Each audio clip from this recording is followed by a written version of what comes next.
রাষ্ট্রকে, যেটা ফ্যাসিবাদ স্বৈর শাসন তৈরি করে রাষ্ট্রকে জিম্মি করেছিল, সাংবিধানিক প্রতিষ্ঠানকে জিম্মি করেছে। আপনার আমার হককে মেরে তারা হাজার হাজার কোটি টাকা বিদেশে পাচার করেছে। সেই জায়গায় জবাব দিতে একটা রাষ্ট্র, একটা সরকার আমাদের জন্য এখন অনিবার্য। তার জন্য একটা ভোট প্রয়োজন। যে ভোটের মাধ্যমে আপনি আপনার রায় দিয়ে আপনার সরকার আপনি প্রতিষ্ঠা করবেন। আপনি কি ভোট চান না?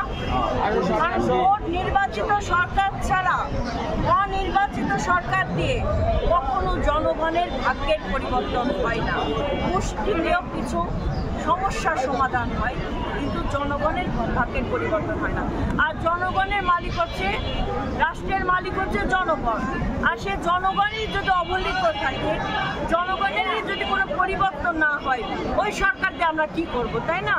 তো আগামী দিন আমরা চাই জনগণের সরকার। আমার ভোটে নির্বাচিত আমার জনপ্রতিনিধি যারা আগামী দিনে রাষ্ট্র পরিচালনা, আমি নির্ধারণ করবো আমার রাষ্ট্র কে চালাবে।